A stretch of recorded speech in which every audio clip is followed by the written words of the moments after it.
नमस्कार, red alert news में आपका स्वागत है। मैं हूं आपके साथ विवेक। नरसिंहपुर में मुद्दा वर्तमान में गरमाया हुआ है तो वो है आरआर एग्रो इंडस्ट्रीज बड़गवां में जो गुड़ फैक्ट्री स्थापित की गई थी 1 साल पहले राहुल शाह के द्वारा। उस फैक्ट्री के भुगतान को लेकर के किसानों ने हंगामा किया। इसके बाद एसडीएम ने मौके पर पहुंच तथ्यों की जांच की और फैक्ट्री प्रबंधन को 10 दिन का अल्टीमेटम दिया। 10 दिन के अल्टीमेटम के बाद अगर फैक्ट्री भुगतान नहीं करती है तो उचित कार्रवाई करने की बात एसडीएम राधेश्याम बघेल द्वारा कही गई थी। जहां एक और किसानों का भुगतान लंबे थे तो वहीं फैक्ट्री में काम करने वाले लेबरों और ठेकेदारों का भुगतान भी बाकी है। और हमारे साथ उन्हीं में से एक ठेकेदार आज हमारे साथ हैं, शकील अहमद। शकील जी, स्वागत है आपका। शकील जी, बताएं क्या काम आपने वहां किया था और कितना काम आपका था, कितना पेमेंट अभी बाकी है? हम साहब उस फैक्ट्री में जून के लास्ट में काम शुरू हुआ था हमारा, करीब 22 जून के आसपास हमारा काम शुरू हुआ और 6 मार्च तक हमारा काम चला।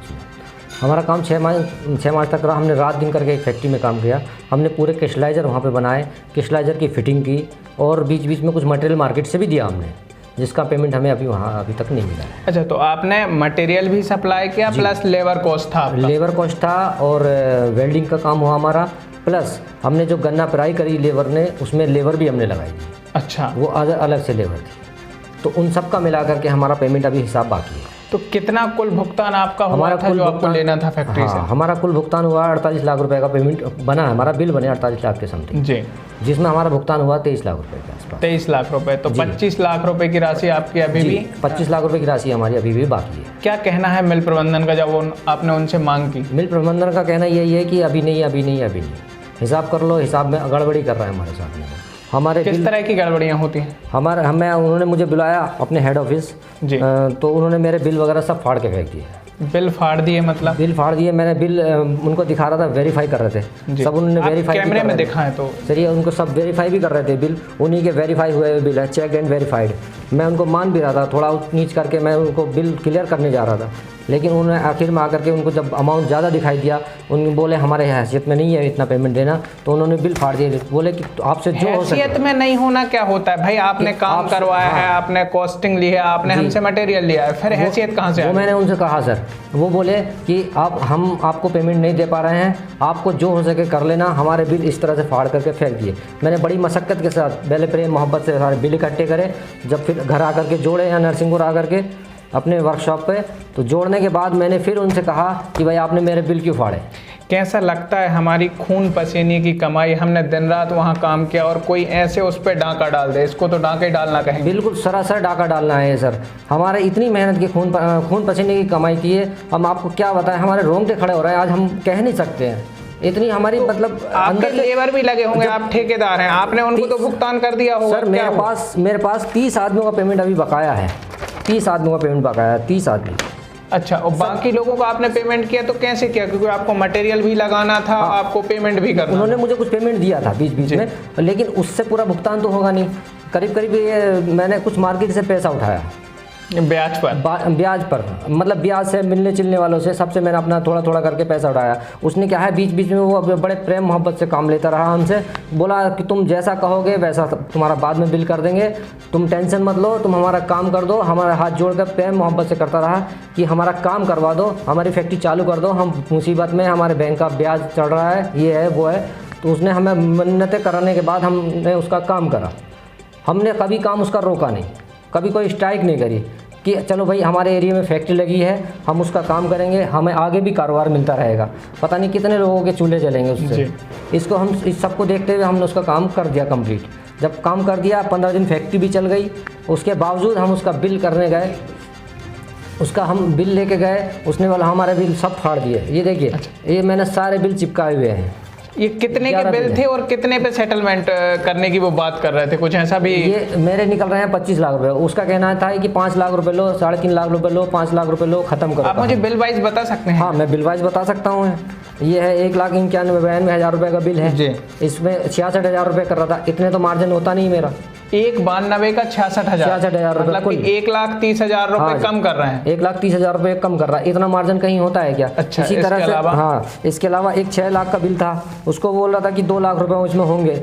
अब इसमें इतनी मार्जिन मजदूरी में तो होती नहीं है, मैं कैसे कम कर लेता? ये बताइए आप।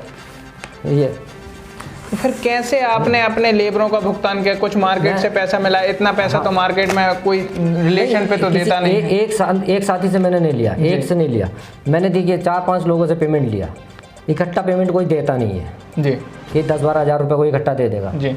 किसी से मैंने 2 लाख रुपए लिए, किसी से 5 लाख रुपए लिए। इस तरह से देखिए मैं यहाँ कारोबार कर रहा हूँ, मेरे संबंध भी हैं। मान लीजिए मैं किसी से अगर उधार लूँगा तो सबको पता है कि कोई कहीं जाने वाला नहीं है। सब मेरी वर्कशॉप है, वर्कशॉप पे भी काम हुआ है उसका, तो उसका भी पेमेंट मैंने अपने वर्कशॉप में अपने घर में ना लगा करके लेबर को पेमेंट दे दिया उसका। अच्छा, जो काम ऐसे हुआ वो लेबर को दे दिया। हाँ, जो वर्कशॉप पे मेरी काम हुआ उसका पेमेंट मैंने अपनी लेबर को दिया जो फैक्ट्री के अंदर कुल काम मिला कर के रही थी। अपनी बचत और जमा पूंजी से आपने उसमें इन्वेस्ट किया जी। और पूरा का पूरा पैसा आप वो डकारने की कगार पे हैं। डकार रहा है, साफ साफ डकार रहा है। उसने मुझे मारने तक की धमकी दी है। तो जब आपने बातचीत की होगी तो क्या किस तरह से बातचीत करते हैं और किससे बात की, किसने धमकी दी आपको? मेरी राहुल साहब से बात हुई है, उनके पापा कुंदन कुमार से बात हुई है, उन दोनों से बात हुई है। बारी बारी से मैं दोनों से बात करता था। अच्छा, तो क्या कहना है उनका? उनका कहना ये थी कि अब इससे ज़्यादा और क्या कह सकता हूँ साहब, जब उसने मेरे बिल फाड़ दिए सब।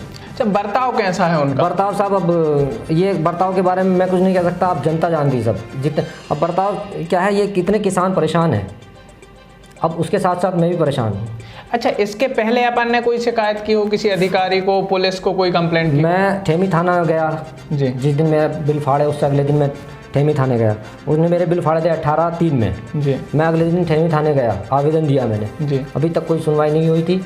तो जी, ये कहें 2 महीने से ज़्यादा हो गया 2 महीने से है और पुलिस भी कोई कार्रवाई नहीं कर रही? पुलिस भी कोई कार्रवाई नहीं कर रही है। अब और अच्छा, उनका कहना है बिलों में कुछ सेटलमेंट है, तो क्या बिल के पहले रेट तय नहीं हुआ था या फिर कुछ हमने मटेरियल ज़्यादा या वेरीफाई नहीं करवाया? वेरीफाई मैंने उनसे बीच बीच में करता रहा कि साहब बिल बहुत ज़्यादा हो रहे हैं, कहीं ऐसा ना हो आपको भी ज़्यादा लगे और मुझे भी तकलीफ हो। जी। बोले नहीं, आप काम कर दो। तो उनका कोई इंजीनियर तो आपके बिल्स देखता होगा, कोई रिसीविंग लेता होगा? उनके इंजीनियर के रिसीविंग देने के बाद ही मैंने ये बिल बनाया। उन्होंने मुझे बिल दिए, इस पे रिसीविंग किसने दी? उसकी वेरीफाई दी कि हाँ आपने ये काम करा है जी। उसके बाद मैंने ये बिल बनाया। तो ये किसने वेरीफाई किया? उनके इंजीनियर हैं देवाशीष दत्ता, हाँ, जो कि वर्धमान के रहने वाले हैं, बंगाल के। अभी वो छुट्टी पे गए हुए। अच्छा, तो उन्होंने ये सारे बिल आपको? ये सब उन्होंने वेरीफाई करे हैं कि हाँ ये काम करा है। उसके बाद मैंने ये बिल बनाया, ठीक। और जो लेबर का बिल है वो तो सबको जाहिर है। उसके बाद मैंने रिसीविंग दी उसके इंजीनियर, उसके मैनेजर। बिल भी आप सबमिट कर चुके हैं? हाँ, मैं ये बिल सबमिट कर चुका था। ओके। उसके मैनेजर आकाश को हाँ, आपने बिल दिए। बिल देने के बाद फिर जब आपने पेमेंट के लिए फ़ोन लगाया तो क्या बात हुई? पेमेंट के लिए फ़ोन लगाया तो फिर मुझे बुलाया गया छिंदवाड़ा कि यहाँ आ जाओ, मेरे साथ अभद्रता हुई। मैं वहाँ से अपनी जान बचा के भागा हूँ। जान से मारने का प्रयास किया? जान से मारने का प्रयास किया। मुझे वहाँ पे मतलब बिल फाड़ दिए। बोले कि आपसे जो हो सके, जो बने बन लो, जहाँ जाना चले जाओ, कलेक्टर के पास जाना कलेक्टर के पास चले जाओ। मैंने कहा साहब मेरी इतनी औकात नहीं कि मैं किसी के पास जा सकूँ। मैं चुपचाप अपने एविडेंस इकट्ठे करता रहा। मेरी औकात नहीं थी कि मैं बिना एविडेंस के किसी के पास चला। कुछ ऑडियोज आपने चैनल को उपलब्ध कराई हैं, क्या ऑडियोज हैं, क्या उसमें क्या अभद्रता? जब मैंने उनसे बात की बाद में, ये बिल फाड़े मेरे, उसके बाद मेरी लेबर इकट्ठी हुई फैक्ट्री के अंदर जा करके। फैक्ट्री में जब इकट्ठी हुई तो फैक्ट्री वाले बोलने लगे हम फैक्ट्री का हम बनाना जानते तो बिगाड़ना भी जानते हैं। लेबर बोली। जब 30 आदमी को संभालना मामूली बात नहीं होती है। जब मैंने उनसे कहा कि नहीं भाई अपन इसको नहीं करेंगे ऐसा, अपने को मेहनत का पैसा है, पैसा ही लेंगे अपन, सामान नहीं फाड़ेंगे, फिर भी नहीं माने वो। तब मैंने कहा कि चलो भाई, लेबर को शांत करने के लिए मैंने उनसे बोला, फ़ोन लगाया। मैंने बोला कि मैं फ़ोन लगा लेता हूँ, आप टेंशन मत लो, सामान अपन उखाड़ लेंगे, अगर पैसा नहीं मिलेगा तो सामान भी उखाड़ लेंगे। बनाना जानते तो बिगाड़ना भी जानते। हाँ। फिर मेरी भी हिम्मत हो गई, 30 आदमी के साथ में मेहनत करने वाले। अब कोरोना काल में ऐसे मैं इकट्ठे नहीं कर सकता हूँ, नहीं तो चाहते तो अभी भी मेरे पास, अभी मैं फ़ोन लगाऊंगा सब लोग इकट्ठे हो जाएंगे, क्योंकि उनका पेमेंट मुझे अभी भी बकाया देना है। आपके लेबर? हाँ, लेबर का मुझे पेमेंट देना है बकाया। तो फिर उन्होंने आपसे फ़ोन पे अभद्रता की? हाँ, मैंने उसको फिर फ़ोन लगाया। फ़ोन पे बोले कि तुम्हारी हिम्मत कैसे हुई सामान उखाड़ने की? मैंने कहा सामान उखाड़ने की मेरी हिम्मत नहीं है, लेकिन 50-30 आदमी हैं, मैं उनको कहाँ तक संभालूंगा? हाँ। ये बताइए। मैं तो उनको शांत करने के लिए कुछ तो मुझे कहना पड़ता। वो बोले तुम्हारी हिम्मत कैसे हो गई? वो मुझे अभद्रता बोलने लगे, गाली देने लगे मुझे। मैं वो जो कि मैंने रिकॉर्ड कर ली, जो कि मैंने आपको उपलब्ध करा दी। तो कैसे अब क्या करेंगे आप? आगे की रणनीति क्या होगी? क्या चाहते हैं आप प्रशासन से? आज मीडिया आपके साथ है, आप मीडिया में बैठे हुए हैं, आपका इंटरव्यू चल रहा है। आप ये बताएं प्रशासन से क्या चाहते हैं, जनप्रतिनिधियों से क्या चाहते हैं? मैं मीडिया का, पहली बात तो मैं मीडिया का बहुत आभारी हूँ जो उन्होंने मेरा साथ दिया, आज मुझे बुलाया मेरी हिम्मत हो गई किसानों की धरना प्रदर्शन देखने के बाद मेरी हिम्मत हो गई, क्योंकि अब तक तो मैं अकेला ही दौड़ धूप कर रहा था। अब मेरी हिम्मत हो गई, अब मेरे साथ मीडिया है, मीडिया में मैंने आपको दे दिए सब एविडेंस आपको। अब मुझे मेरा निवेदन ये है कि मेरा पेमेंट मुझे मिल जाए और मैं जिसका पैसा है मैं उनको दे दूँ। राहुल यहाँ के तो रहने वाले नहीं है। राहुल शाह जिनकी बात हो रही है वो छिंदवाड़ा में उनका कुछ काम चलता है, छिंदवाड़ा में ऑफिस है, निवास भी उनका छिंदवाड़ा में है। तो क्या लगता है आपको कब आते हैं वो और कैसे उनका काम चलता है यहाँ पे? अब उनका बताने का कोई, वो बताते नहीं है कि हम कब आ रहे हैं कब नहीं आए, क्योंकि उनको पेमेंट देना है। अच्छा। चोरी छुपे आते हैं और चोरी छुपे चले जाते हैं। वो तो हमारा वर्कशॉप है चौराहे पे, कभी कभी नज़र हमारी पड़ जाती है, उनकी गाड़ी दिख जाती है हमें, तो हम उनको फ़ोन लगाते हैं उल्टा कि भैया आप यहाँ आए हो तो हमें से मिलना तो था।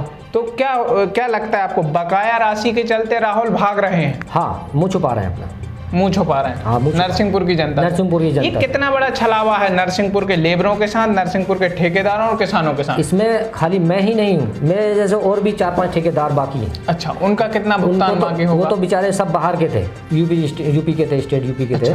वो सब लोग अपने किराए से भागे कोरोना काल को चलते हुए। अच्छा, तो कुल लगभग कितना, अगर मैं ठेकेदारों और लेबरों की बात करूं, लगभग कितना पेमेंट बाकी? 1 करोड़ रुपए तो हम सबका ठेकेदारों का मिलके है।